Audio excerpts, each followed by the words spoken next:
മലയാളിയുടെ അഭിമാനം വാനോളം ഉയർത്തി അനിൽ മേനോനെയും വഹിച്ചുകൊണ്ട് സോയൂസ് MS-29 പേടകം പറന്നുയരുകയാണ്.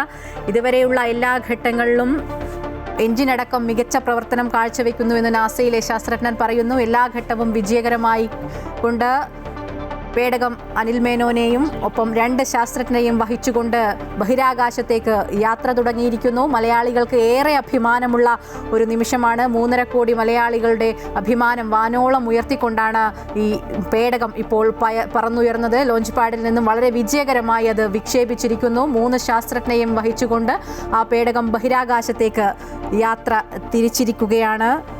അനിൽ മേനോനൊപ്പം 3 പേരാണ് സംഘത്തിലുള്ളത്. 2 റഷ്യൻ ശാസ്ത്രജ്ഞർ, പ്രോ ദുബ്രോ ഒപ്പം അന്ന കിക്കീന, ഇവരാണ് അനിൽ മേനോനൊപ്പം അതിൽ ഉള്ളത്.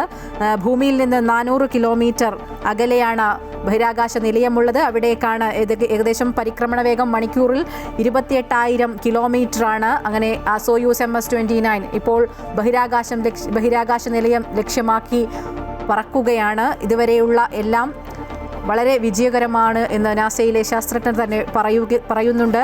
ബഹിരാകാശത്തെത്തുന്ന ആദ്യ മലയാളി എന്നുള്ള ആ നേട്ടം കുറിക്കാൻ തന്നെയാണ് അനിൽ മേനോൻ യാത്ര തിരിച്ചിരിക്കുന്നത്. അദ്ദേഹം നേരത്തെ തന്നെ പറയുകയുണ്ടായി, ബഹിരാകാശത്തെത്തുന്ന ആദ്യ മലയാളി ഒരു പക്ഷേ ഞാനാകും, പക്ഷേ അവസാനത്തേത് എന്ന് പറയാനാകില്ല. അതിൽ താൻ അഭിമാനിക്കുന്നു. കാരണം തൻ്റെ കുടുംബത്തിൽ നിന്നുള്ള ആ നാട്ടിൽ തന്നെ പാലക്കാട് വേരുകളുള്ള പ്രശാന്ത് നായരാണ് ഇനിയിപ്പോൾ അടുത്തതായി ബഹിരാകാശ നിലയത്തിലേക്ക് പോകാൻ പോകുന്നത്. അങ്ങനെ ഒരു അഭിമാനം കൂടി നമുക്കിനി വരാനിരിക്കുന്നുണ്ട്.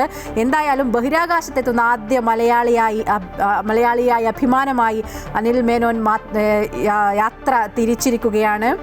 സോയൂസ് MS-29 ലോഞ്ച് പാഡിൽ നിന്ന് വളരെ വിജയകരമായി വിക്ഷേപിച്ചിരിക്കുകയാണ്. 8 മാസക്കാലത്തോളം ബഹിരാകാശ നിലയത്തിൽ തങ്ങുകയും വിവിധ തരം പരീക്ഷണങ്ങൾ അവിടെ നടത്തുകയും ചെയ്യും. 2027 ഏപ്രിലാണ് ഇതേ പേടകത്തിൽ തന്നെ അവർ തിരിച്ചു വരിക.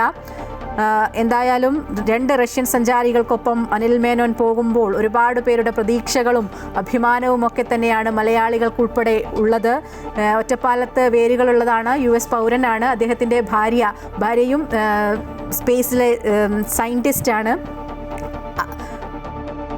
എന്തായാലും ഇതുവരെയുള്ള എല്ലാ ഘട്ടങ്ങളും വിജയകരമായാണ് ഈ പേടകം പൂർത്തീകരിച്ചുകൊണ്ട് ബഹിരാകാശം ലക്ഷ്യമാക്കി യാത്ര തിരിച്ചിരിക്കുന്നത്. സോയൂസ് പ്രോഗ്രസ് രാത്രി 11:30 കഴിഞ്ഞാണ് ബഹിരാകാശ നിലയത്തിനടുത്തെത്തുക. പിന്നീടാണ് ഡോക്കിംഗ് സംഭവിക്കുക.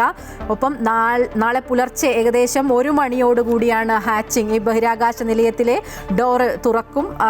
അതിനുശേഷം 1:30 അനിൽ മേനോനും സംഘത്തിനും ബഹിരാകാശ നിലയത്തിലേക്ക് പ്രവേശിക്കാനും കഴിയും.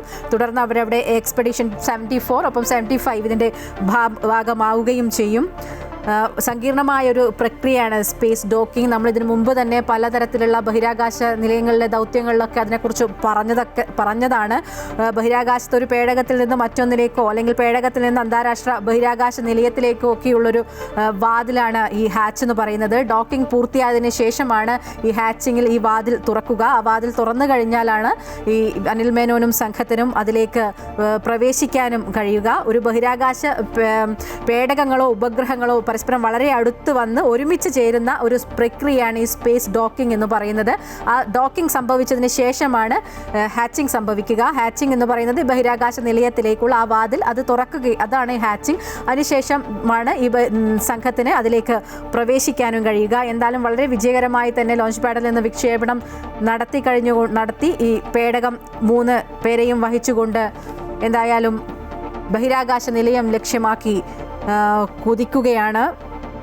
നേരത്തെ സൂചിപ്പിച്ചതുപോലെ 8 മാസമാണ് അവരുടെ പരീക്ഷണ കാലം എന്ന് പറയുന്നത്. ഈ പരീക്ഷണ കാലത്തും മറ്റ് ഗവേഷണങ്ങളും ഒക്കെ ഇതിൻ്റെ ഭാഗമായി നടത്തുകയും ചെയ്യും. 8 മാസമാണ് അനിൽ മേനോനും ഒപ്പം 2 റഷ്യൻ ശാസ്ത്രജ്ഞരും ആ ബഹിരാകാശ നിലയത്തിൽ ഉണ്ടാവുക.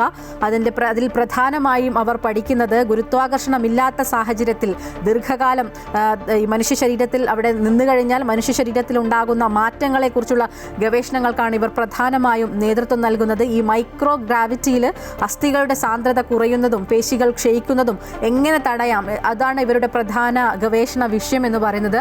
ഈ ഗവേഷണത്തോടൊപ്പം തന്നെ മറ്റ് ഗവേഷണങ്ങളും ഇവർ ഇതിൻ്റെ ഭാഗമായിട്ടൊക്കെ നടത്തുകയും ചെയ്യും. അങ്ങനെ ദീർഘകാലം അവിടെ 8 മാസക്കാലത്തോളം ബഹിരാകാശ നിലയത്തിൽ കഴിഞ്ഞതിന് ശേഷം 2027 ഏപ്രിലാണ് അവർ തിരിച്ചെത്തുകയും ചെയ്യുക. എന്തായാലും വളരെ വിജയകരമായി തന്നെ ഈ മിഷൻ അവിടെ ലോഞ്ച് പാഡിൽ നിന്നും വിക്ഷേപണം നടന്നിരിക്കുകയാണ്. 8:17 കഴിഞ്ഞപ്പോൾ തന്നെ ഈ സോയൂസ് MS-29 അവിടുന്ന് വിക്ഷേപിച്ചു കഴിഞ്ഞു. മലയാളി പേരുള്ള അനിൽ മേനോനൊപ്പം 2 റഷ്യൻ ശാസ്ത്രജ്ഞർ പ്രോത് ദുബ്രോവ് ഒപ്പം അന്ന കിക്കീന ഇവർ 2 പേരുമാണ് ഇദ്ദേഹത്തോടൊപ്പം ഉള്ളത്.